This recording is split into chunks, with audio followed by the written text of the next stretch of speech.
በስመ አብ ወወልድ ወመንፈስ ቅዱስ አሃዱ አምላክ አሜን። በመላው ዓለም የምትገኙ በክርስቶስ ክርስቲያን በወልድ ውሉድ ውሉዳን ተብላችሁ የተሰየማችሁ አይንተ እግዚአብሔር አበው ካህናት አሃው ዲያቆናት የቤተ ክርስቲያን ጌጦቿ ምእመናን ከዚህ ትምህርት ዕውቀት እናገኛለን ብላችሁ በተለያየ እምነት ሆናችሁ የምትከታተሉ ሁላችሁ ሰላም እግዚአብሔር ከሁላችን ጋር ይሁን። የአብ ጸጋ የወልድ ቸርነት የመንፈስ ቅዱስ ኅብረት አንድነት በሁላችን ላይ ይደር። የቅድስተ ቅዱሳን ምልዕተ ክብር ምልዕተ ውዳሴ መዝገበ ጸሎት አቁራሪተ መዓት ሰዓሊተ ምሕረት እማምላክ ወላዲተ አምላክ አማላጅነቷ ከኛ ጋር ይሁን። ፍቅሯን በልቡናችን ጣዕሟን በአንደበታችን ጸጋዋን በሰውነታችን ያሳድርልን። እግዚአብሔር አምላካችን እንደወደደና እንደፈቀደ ከዛሬ ጀምሮ በተከታታይ የምንማራቸው ወሳኝ ትምህርቶች አሉ። በአብዛኛው የዚህ ትምህርት መልእክት ለሁሉም ሲሆን ጥያቄው ግን ይልቁንም በፕሮቴስታንት ዓለም ላሉ ሊቃውንት ነው። የፕሮቴስታንት እምነት ስኮላርስ እነዚህን ጥያቄዎች መልስ እንዲሰጧቸው እፈልጋለሁ። በዛም እምነት ውስጥ ያላችሁ ሰዎች የማነሳቸውን ጥያቄዎች በንጹህ ልቡናና አእምሮ ተመልክታችሁ በእምነታችሁ ስላለው ለነዚህ ጥያቄዎች ምን መልሳላችሁ የሚለውን አነሳለሁ። ይህን ትምህርት ለማስተማር የፈለኩበትና የፈቀድኩበት የእግዚአብሔርም በጎ ፈቃድ የሆነበት ብዙ ሰዎች ስለ ገድላት ስለ ድርሳናት በተለያየ ሁኔታ ጥያቄ ያነሳሉ። የሚገርመው ደግሞ ጥያቄውን በአብዛኛው የሚያነሱት የፕሮቴስታንት እምነት ተከታዮች ናቸው። በፕሮቴስታንት እምነት ገድል፣ ድርሳን፣ መልክ የሚባሉ መጻሕፍቶች አይታወቁም። መጀመሪያ ለምን እንደሚጠይቁም አይገባኝም። በአብዛኛው እንደምነግራችሁ ደግሞ በፕሮቴስታንት እምነት ያሉ ሰዎች በሁለት ይከፈላሉ። መጽሐፍ ቅዱስ አንብበው ከቤተሰቦቻቸው እምነቱን ተቀብለው ወይም ደግሞ በእምነቱ ትክክለኛ ነው ብለው መጽሐፍን በመመርመር በዛ እምነት ውስጥ ያሉ ሰዎች አሉ። ሁለተኞቹ በአብዛኛው ከኢትዮጵያ ኦርቶዶክስ ተዋሕዶ ቤተክርስቲያን የሚወጡና በፕሮቴስታንቱ ዓለም ወዳለው እምነት ወደ መቀላቀል የሚሄዱ እነሱ ደግሞ ሁሉ ጊዜ የኦርቶዶክስ ቤተክርስቲያንን አስተምሯን መጻሕፍቶቿን ሁሉ ሲነቅፉ ይታያሉ። ስለዚህ ወደ ገድሉ ወደ ድርሳናቱ ከማለፋችን በፊት የሚነሱ ወሳኝ ጥያቄዎች አሉ።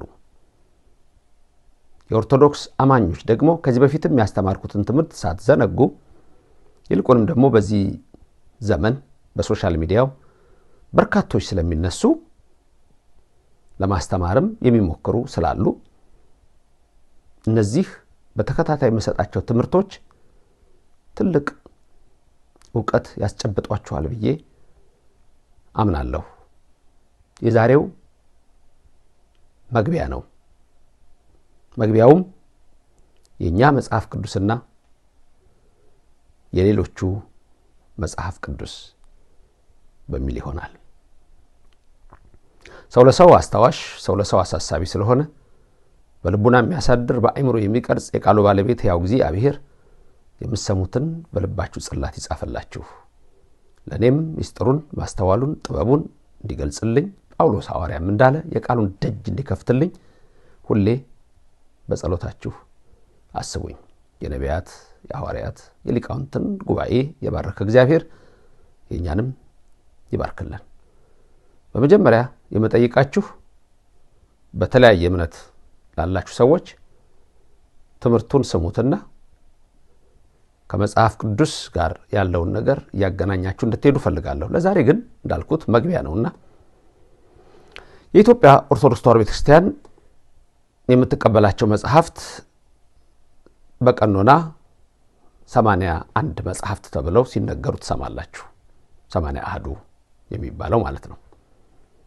የኛ የቀኖና መጽሐፍት እነዚህ ናቸው። የኢስተርን ኦርቶዶክስ ወደ 75 የሚደርሱ መጽሐፍትን ይቀበላሉ። የካቶሊኩ ዓለም ደግሞ የሮማን ካቶሊክ ወደ 73 ያህል እንደዚህ እየደረሱ ነው ያሉት። የፕሮቴስታንቱ ደግሞ 66 መጽሐፍት ይቀበላሉ። በአብዛኛው ይሄ ጥያቄ የሚመጣው ከካቶሊኮች አይደለም፣ ከኢስተርን ኦርቶዶክሶች አይደለም፣ ወይም ደግሞ ከኦሪየንታል አብያተ ክርስቲያናት አይደለም፣ ከፕሮቴስታንት እምነት ተከታዮች የሚመጡ ጥያቄዎች ናቸው። ለምሳሌ በኢትዮጵያ ያሉ በተለይ በተሐድሶ እንቅስቃሴ ውስጥ ያሉ መምህራን ስለ ኢትዮጵያ ቤተክርስቲያን አንድ ታሪክ ቢሰሙ ወይም ጉድለትን የሚሞላ ነገር ቢሰሙ ያንን ይዘው የኢትዮጵያ ቤተክርስቲያን እያሉ ሲያጥላሉ ታገኛላችሁ። በተቃራኒው አሜሪካን ሀገር ለምሳሌ እኔ ሌክቸር ሳረግ early ኢትዮጵያን ሊትሬቸር ላይ በመጽሐፍ ቅዱስ ውስጥ የሌሉ በኢትዮጵያ ውስጥ ያሉትን ነገሮች ሲነግራቸው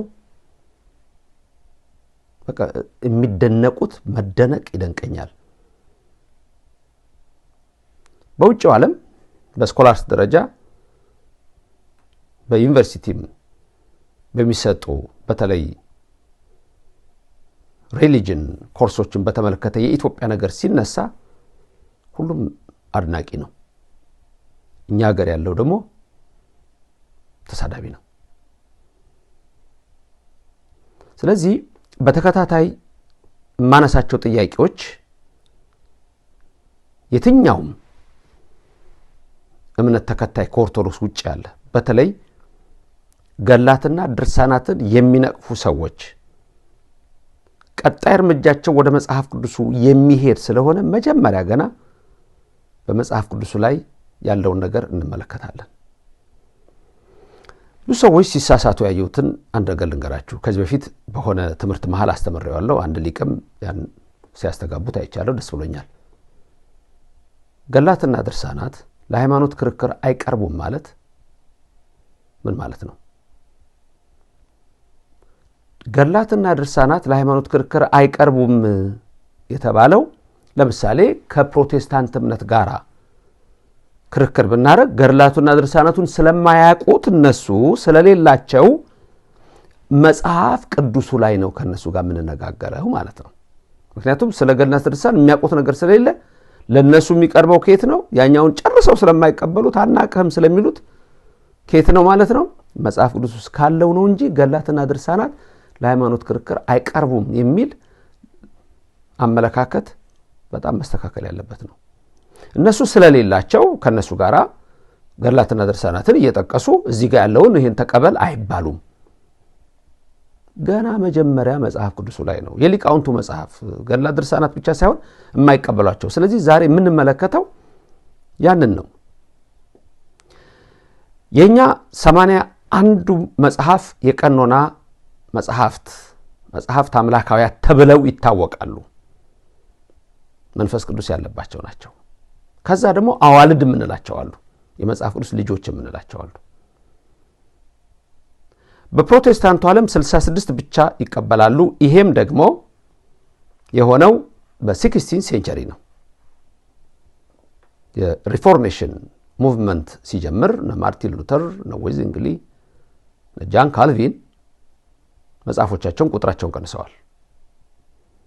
ለምሳሌ ማርቲን ሉተር ሶላ ስክሪፕቹራ የሚለውን ሲያምን ሶላ ስክሪፕቹራ የላቲኑ ቃል ስክሪፕቸር አሎን ማለት ነው።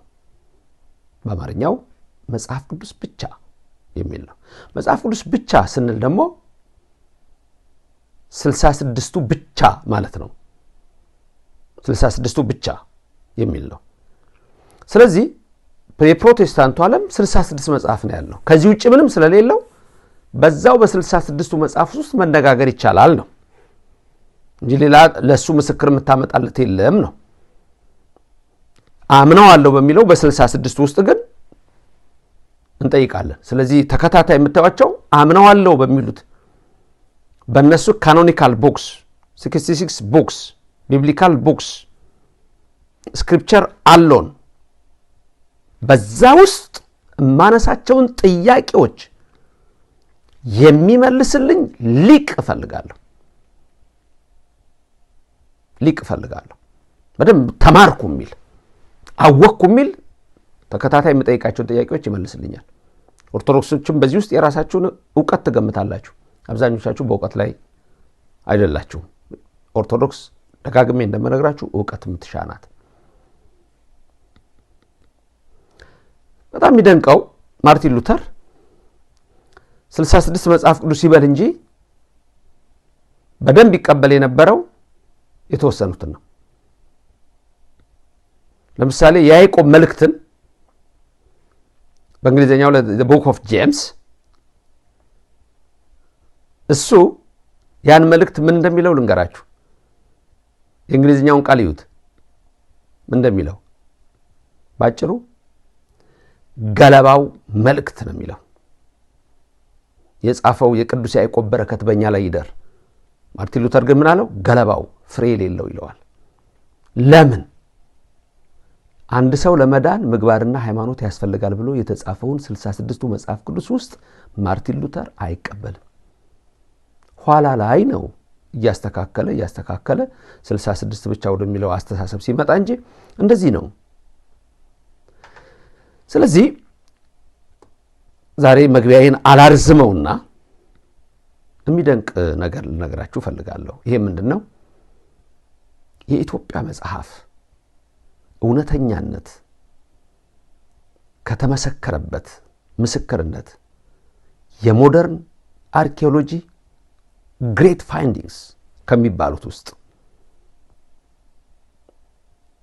በሙት ባህር ዳርቻ ዴድ ሲ ስክሮልስ ተብለው የሚጠሩት የሙት ባህር ዳርቻ ጥቅሎች በኩምራን ኮሚኒቲ በአውሮፓውያኑ አቆጣጠር በ1947 እስከ 56 ባሉ ጊዜቶች ውስጥ እጅግ የሚደንቅ የአርኪኦሎጂ ውጤት ተገኘ። አርኪኦሎጂስቶችም እጅግ የተደነቁበትን ነገር አገኙ። ይህም መጽሐፍ ቅዱስ ነው። ይህ መጽሐፍ ቅዱስ ደግሞ አሁን ዓለም ከሚጠቀምበት ከኢትዮጵያው አይደለም፣ ይልቁ የዌስተርኑ ክፍል የሚጠቀምበት የፕሮቴስታንቱ ዓለም ከሚጠቀምበት መጽሐፍ 1000 ዓመት ቅድሚያ አለው። ይህ መጽሐፍ የዛሬ 1000 ዓመት ቀድሞ ያለ ማለት ነው። ይሄ መጽሐፍ ለምንድን ነው ይሄንን የሚሉት? የሂብሩ ባይብል ተብሎ የሚጠራው the Masoretic text ተብሎ የሚጠራው ነው ሂብሩ ባይብል።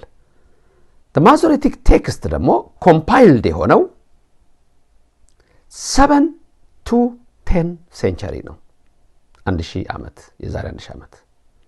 የዴድ ሲ ስክሮልስ ደግሞ ጥቅል መጽሐፎች ከዚህ መጽሐፍ 1000 ዓመት ይቀድማሉ ነው። ይሄ ለዓለም ድንቅ ነገር ሆነ።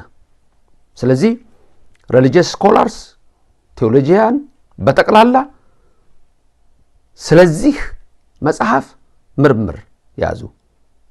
የሚደንቀው ነገር ያልኳችሁ ምንድነው?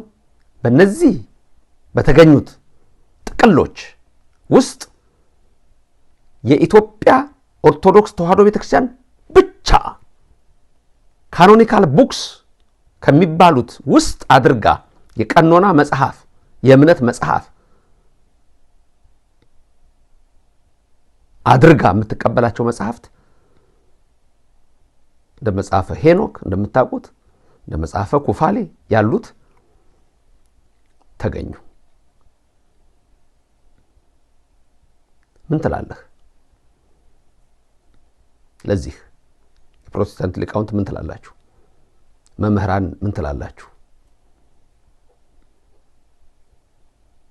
የፕሮቴስታንት እምነት የዛሬ 500 ዓመት ነው የጀመረው።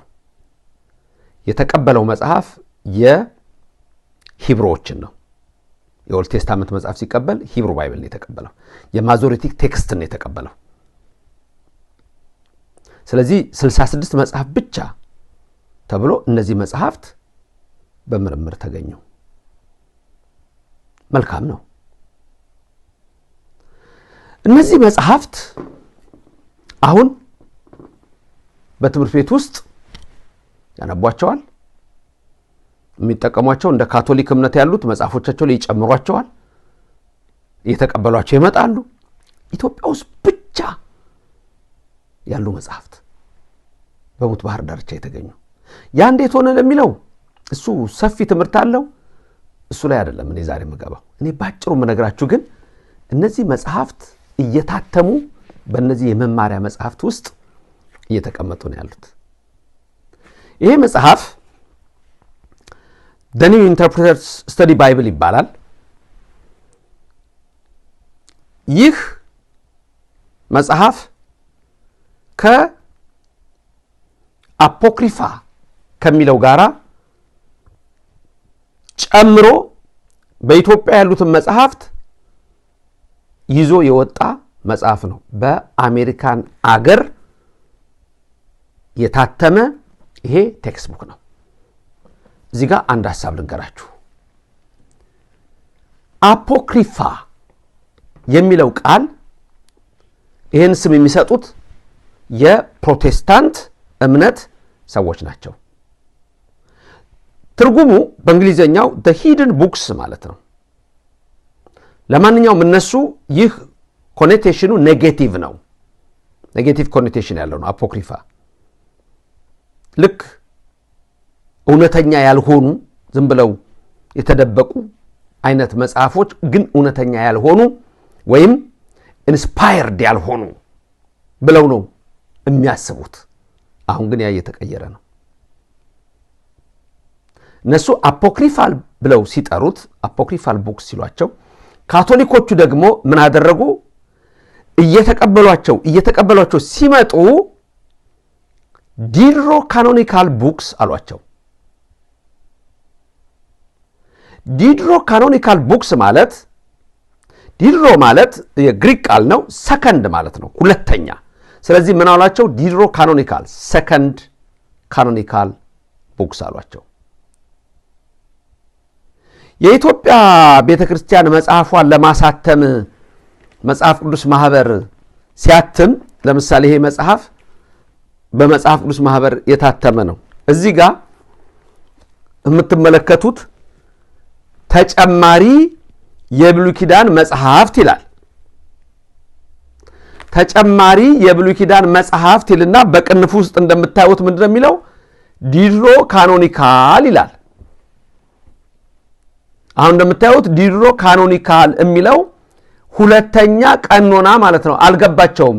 የብሉይ ኪዳን መጽሐፍት ለኛ እንደዚህ አይደለም። የዛን ጊዜ እንግዲህ አሁን ብዙ ሰዎች አንዳንድ ግልጽ የሆኑ ነገሮች ስናገርና የእውቀት ነገሮችን ሳመጣ መልስ ከመስጠት በእውቀታዊ መልስ ከመስጠት ይልቅ እንደው ዝም ብሎ ታሪክ ዝም ብሎ ተረት እንዲህ ዝም ብሎ ያወራሉ። መልስልኝ፣ ይሄንን እያሳየው ነው።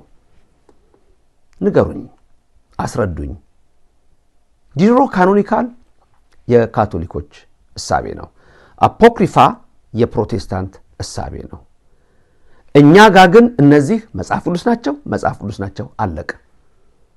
የእምነት መጽሐፍ ቅዱስ ናቸው፣ የእምነት መጽሐፍ ቅዱስ ናቸው፣ 81 ናቸው።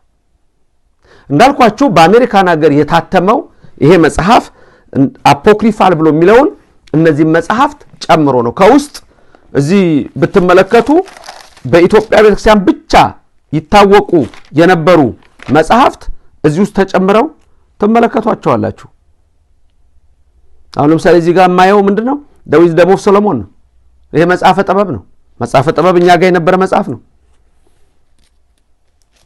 አንዱ መጽሐፈ ሄኖክ ነው። ሌላው መጽሐፈ ሲራክ ነው። ሌላው መጽሐፈ ጦቢት ነው። ተመልከቱ።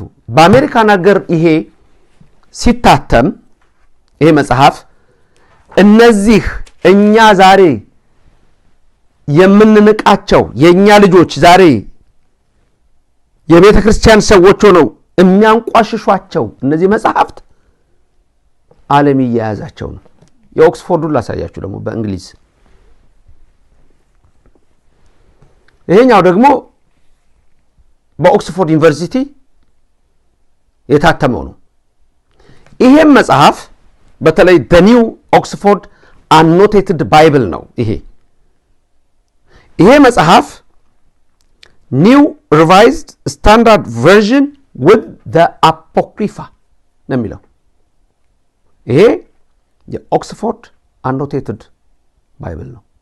ይሄ መጽሐፍ እነዚህ እኛ ኢትዮጵያውያን ብቻ የምንጠቀማቸውን መጽሐፍት አብሮ ይዞ ወጥቷል። የኢትዮጵያ ፕሮቴስታንቶች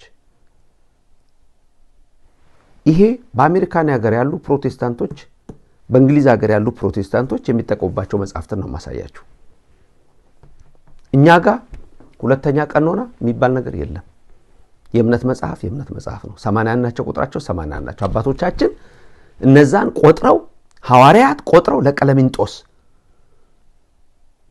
ከቀለሚንጦስ ደግሞ ሲወርድ እየመጣ በሊቃውንቱ ያሉት እነዛ መጽሐፍ ቁጥራቸው ስላለ የኢትዮጵያ ቤተክርስቲያን ምን ያህል እውነተኛ እንደሆነች ከምታዩበት ምልክት አንዱ ይሄ ነው። ስለዚህ ገልና ድርሳን የሚለው ላይ ከመሄድ በፊት በእውኑ በመጽሐፍ ቅዱስ ላይ እውነተኛ መጽሐፍ ቅዱስ አላችሁ ወይ? እንዲህ የምታናንቁት መጽሐፍ በዚህ መልክ እንዲተጽፎ በዩኒቨርሲቲ መማሪያን ይሄ በተለይ ቴዎሎጂ የተማራችሁ ሪሊጅን የተማራችሁ ወይም ደግሞ ሪሌትድ የሆኑ ትምህርቶችን የተማራችሁ ሰዎች ይሄን በእርግጠኝነት የምታዩት ነው። ኢትዮጵያ ቤተክርስቲያን ስንል ይሄን ሁሉ ያዘች ናት። እንዲህ ዝም ብሎ ማንም ተነስቶ እንደፈለገው የሚናገራት አይነት ቤተክርስቲያንም አይደለችም። ስለዚህ ፕሮቴስታንቱ አፖክሪፋል ብለዋቸው ይለዩዋቸዋል። ካቶሊኮቹ ዲኖሮ ካኖኒካል ብለው እየተቀበሉ ነው። ሰከንድ ካኖን ይያሉ ሁለተኛ ቀኖና እነሱ እየተቀበሉ ነው። ፕሮቴስታንቱ ደግሞ ያስፈልጉናል የጎደለውን ይሞሉልናል ይያሉ እየተቀበሉ ነው ያሉት። በውጭ ዓለም እየተቀበሉ ነው ያሉት። ስለዚህ ዛሬ ትልቁ የተመለከተው ነገር ምንድነው? የኢትዮጵያ መጽሐፍት እንዴት እውነተኛ መሆናቸው በሙት ባህር ዳርቻ በኩምራን ኮሚኒቲ ወይም ቁምራን ማህበረሰብ ተብሎ የሚጠራ አይነት ልበላችሁ በዛ ማህበረሰብ በኩምራን የተገኙ መጽሐፍት የኢትዮጵያን መጽሐፍት አረጋግጠዋል። ዓለም የማያውቃቸው ሁሉ ተገልጠዋል። ዓለም ዝም ብሎ በስም ሲመራመር የሚያቸው መጽሐፍት ሁሉ ኢትዮጵያ ውስጥ ነው ያሉት። ስለዚህ የኢትዮጵያ መጽሐፍ ቅዱስ ምን ያህል በእግዚአብሔር መንፈስ የተጻፈና ሙሉ ሆኖ የተቀመጠ መሆኑን እንድታውቁት ነው። አበው ቅዱሳን አባቶቻችንን ስንዴውን ከእንክርዳድ ለይተው የግኖስቲኮችን መጽሐፍ አውግዘው የእውነተኞቹን የነቢያቱን የሐዋርያቱን የአርድእቱን መጽሐፍ ተቀብለው ከዛም የሊቃውንቱን ከዛም በየጊዜው ያሉ የቅዱሳን ሕይወት መማሪያ የሆኑ መጽሐፍትን ተቀብላ እቺ ቤተክርስቲያን ታስተምራለች። ስለዚህ ለፕሮቴስታንት አማኝ ከ66ቱ መጽሐፍ ቅዱስ ውጪ የሆነ ነገር ለነሱ ልክ አይደለም። ምክንያቱም 66 ብቻ ነው ያላቸው። ከ66ቱም እንደነገርኳችሁ እነ ማርቲን ሉተር እንደ ያዕቆብ ያለው መጽሐፍ ሁሉ ገለባ ነው ሲሉ ታውታላችሁ። እኛ ደግሞ ሀብታሞች ነን አሉን መጽሐፍት ከአባቶቻችን ያ እምነት ሲመጣ አልተቋረጠም በኢትዮጵያ። ለዚህ ነው የኢትዮጵያ ቤተክርስቲያን ልዩ የሆነ ነገር ያላት። ዛሬ መዛግብቶቿ የተለያዩ ማኑስክሪፕትስ በብሪቲሽ ሙዚየም፣ በፈረንሳይ፣ በጀርመን፣ በአሜሪካ በተለያዩ ቦታ የሚጠኑት ለምንድን ነው? ለምን እንደሚጠኑት ለምን እንደሚፈልጉት ዕውቀት ስለሚፈልጉ ይፈልጓቸዋል። በዛ ውስጥ ደግሞ ተንኮል መስራት ይፈልግ ደግሞ ተንኮል ይሰራል ለማጥፋት። የኢትዮጵያን ቤተክርስቲያን ለማጥፋት መጻፍቶቿን ማጥፋት የሚለው ቀድሞ የነበረ ነው። ለምሳሌ ዮዲት ጉዲት ከ840 እስከ 82 ባሉት ዘመናት ውስጥ በ9ኛው ክፍለ ዘመን በርካታ መጻፍትን አወደመች። አንዳንዶች በየገዳሙ ተሸሽገው ያሉ ዛሬ ዓለም ላይ the oldest gospel ተብሎ gospel of ገሪማ ተብሎ ያባ ገሪማ ሌሎችም አሉ። እነሱ በየገዳሙ ስላሉ አያገኙአቸውም። አባቶቻችን ጠብቀው ያኖራቸዋል። ምክንያቱም ዘራፊ አለ። አንዱ አሁን እሱ ድንገት ስለወጣ እንኳን እሱ ነው የሚታወቀው 6th century gospel the oldest gospel in the world ተብሎ ተመልከቱ። አባቶቻችን ጠብቀው ነው ያኖሩልን። ዮዲት ጉዲት ብዙ ነገር አጠፋች። ከዛ ቀጥሎ ደግሞ የአህመድ ግራኝ ወረራ ሙሉ በሙሉ የኢትዮጵያን ኦርቶዶክስ ተዋሕዶ ቤተክርስቲያን ላይ የመጣ ዘመቻ። አንዳንድ ሰዎች አይ እንደ ጊዜው መታየት አለበት አህመድ ግራኝ ይላሉ። ምንድነው የሱ ኮንትሪቢዩሽን ለኢትዮጵያ? ንገሩኝ። ምን ኮንትሪቢዩሽን አለ የተቀመጠልን? እስቲ ምን ሰራ? መሪዎች መጥተው በተለያየ ጊዜ ወይም የተለያዩ ሰዎች የሆነ ነገር ይሰራሉ አይደል? ምን ይሰራው? ቤተክርስቲያን ከማውደም መጻሕፍት ከማቃጠል ታሪክ ከማጥፋት በስተቀር። ሌላው ዱርቡሽና ማህዲስቶች ግብጽ ለሱዳን ስንት ጊዜ ነው የዘመቱብን? በአረባት ሀገራት ስንት ጊዜ ነው ኢትዮጵያ ላይ በተለያየ አቅጣጫ የተከፈተባት? በአብዛኛው በቤተክርስቲያኗ ላይ ነው። ስንት ነገር ነው የሆነው? በጎንደር ዱርቡሾች ስንት ነገር ነው ያደረጉት? ስንት መጽሐፍ ስንት አብያተ ክርስቲያናት ናቸው ብዙ የደረሰባቸው? ሁሉም ተቃጠሉ አይባልም። የተለያየ ክፍል ነው እየተቃጠለ የነበረው። መጽሐፍትን ግን አቃጠሉ። 17th centuries በአፄ ሶስኒዮስ ዘመነ መንግስት በካቶሊኮቹ የደረሰው ያግፍ መጽሐፍት እንዲቆነጻጸሉ መጽሐፍት ውስጥ ሌላ ስርዋጽ እንዲገባ ለማድረግ ታሪክ ለማጥፋት የጸጋንና የቅባትን እምነት ሁለት ሾክ ተክለናል ብለው ሲመሰርቱ ስንት ነገር ነው ኢትዮጵያ ላይ የመጣው ወገኖቼ። ዛሬስ ጭምር። ስለዚህ ዛሬ በኢትዮጵያ ቤተክርስቲያን ላይ የሚመጣው ፈተና ሁሉ ታሪክ እዛ ተቀምጧልና ታሪኳ እንዲጠፋ መጽሐፍቶቹ አይጥፉ። ገድል ላይ ለምሳሌ በጣም በርካታ የኢትዮጵያ ታሪክ አለ በየገድሉ ላይ። ያ እንዲጠፋ የሚፈለግበት ምክንያት ታሪክ እንዲጠፋ ነው። ታሪክ ከሚጠፋ ታሪካችንን ማወቅ አይሻልም እንዴ? የሌለኝን ነገር ከማናናቅ እንዲኖረኝ ማድረግ አይሻልም እንዴ? የሁሉም ነው እኮ የከሌ ብቻ አይደለም እኮ የኢትዮጵያ ቤተክርስቲያን ታሪክ እኮ የሁሉም ነው። ስለዚህ ወገኖቼ አያችሁ የኢትዮጵያ መጽሐፍ ምን ያህል ክብር እንዳለው አሁንም እስተሚቀይሩት ድረስ ነው አፖክሪፋ እያሉ እየተናገሩ እየጻፉት ግን እያነበቡት እየመጡ ነው። ሌላውን ደግሞ ፒዮስዶግሪፋ የሚል አነጋገር አለ። እሱ ደግሞ በሌሎች ሰዎች ስም የተጻፈ መጽሐፍ እያሉ የሚሰይሟቸው አሉ። ለዛሬ አያስፈልጋችሁም። ምክንያቱም ወደፊት ብዙ ምንማማረው ነገር ስላለ በተለይ በመጽሐፍ ቅዱስ ላይ ቃል ገብቼላችኋለሁ። በቅርብ የሚጀምር ትምህርት አለ። የኦርቶዶክሳውያኑ ተከታተላል፣ ሌላ የሚፈልገውም ይከታተላል።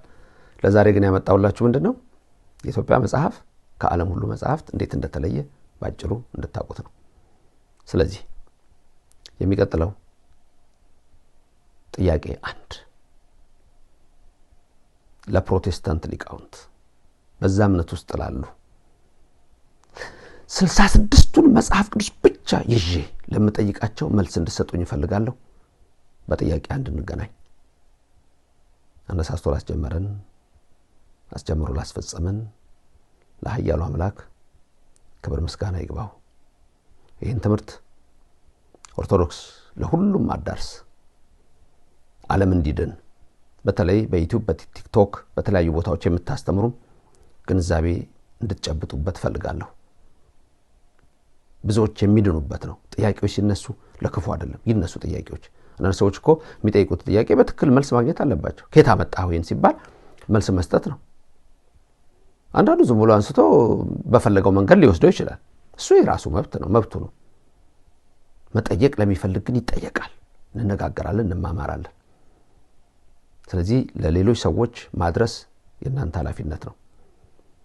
መብርሃን በቀኝ በግራ ተቆምላችሁ ከፊት ትምራችሁ ከኋላ ተከተላችሁ በልቦናችን ከልጇ ጋር ነግሳ ለዘላለም ትኑር ስትወጡም ስትገቡም በቅዱስ ገብርኤል በቅዱስ ሚካኤል በቅዱስ ኡራኤል በቅዱስ ሩፋኤል አክናፍ ጋሻ ሆኖ ይጠብቃችሁ አምላካችን እግዚአብሔር የልቦናችሁን ሐሳብ ይፈጽም የሰማችሁትን በልቦናችሁ ጽላት ይጻፍላችሁ ባይምሯችሁ ይቅረጽላችሁ ስላንዱም ፈንታ 30 60 100 ያማረ ፍሬ እንድናፈራ የሱ ፈቃድ ይሁንልን የሰው ልጆችን ልቦና ሁሉ የሚያስት ዓለምን ሁሉ የሚያውከውን የሰይጣን መንፈስ ከግራችሁ በታች ይሰር ለዘላለምም ይቀጥቅጥ እግዚአብሔር አምላካችን የሰማነውን ሁሉ ለሌሎች ደግሞ እንድናደርስ ኃይሉን ብርታቱን ይስጠን ሀገራችንን በዓይነ ምሕረት ይመልከትልን መላውን ዓለም ሁሉ ሰላም ያደርግልን በቀጣዩ በነገው ትምህርት እንገናኛለን በጥያቄ አንድ ደግሞ በደንብ ብዙ ነገሮች እናያለን ስለዚህ ነገ ጥያቄ አንድ በሌላ እምነት ላሉ ሊቃውንት